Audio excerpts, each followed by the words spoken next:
ભર ઉનાળે જ્યારે પાણીની સખત જરૂર હતી, બાજરીના એક બે પાણી પાવવાના બાકી હતા એવા સમયે એક કેનાલ સુજલામ સુફલામ સતત ચાલુ હતી અને હવે બંધ કરી દેવામાં આવી છે. અત્યારે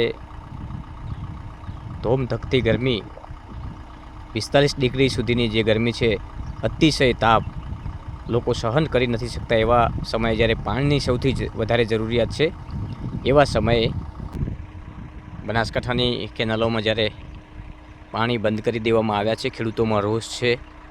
કારણ કે હાલમાં જ 15 દિવસ પાણીની જરૂર હતી. જો 15 દિવસ પાણી આપ્યું હોત તો ખેડૂતોમાં જે આશા હતી, કારણ કે અત્યારે બાજરી સુકાઈ રહી છે, ક્યાંક લણણી કરવાની તૈયારી હતી અને ક્યાંક લણણી થઈ રહી છે, ક્યાંક બાજરીની કાપણીની શરૂઆત પણ થઈ છે, પરંતુ હજુ અનેક ખેડૂતોને 1 કે 2 જેટલા પાણી પીવડાવવાના બાકી છે.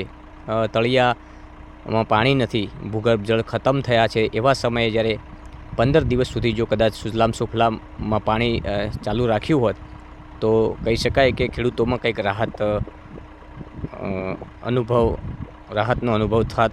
પરંતુ હાલમાં આપ જોઈ રહ્યા છો અદ્રશ્ય સુજલામ સુફલામના કે હાલમાં કોરી ધાકોર પડી છે. ખૂબ દયનીય હાલત છે હાલમાં પાણી વગરની બનાસકાંઠાની.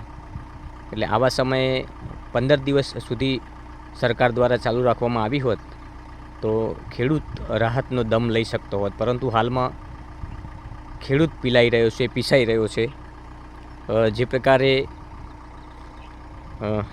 સમસ્યા છે ભૂગર્ભ જળની બનાસકાંઠામાં, ત્યારે 5 તાલુકાઓમાંથી પસાર થતી સુજલામ સુફલામ અત્યારે બંધ કરી દેવામાં આવી છે. તો ખેડૂતોમાં કંઈક ને કંઈક નિરાશા જોવા મળી રહી છે.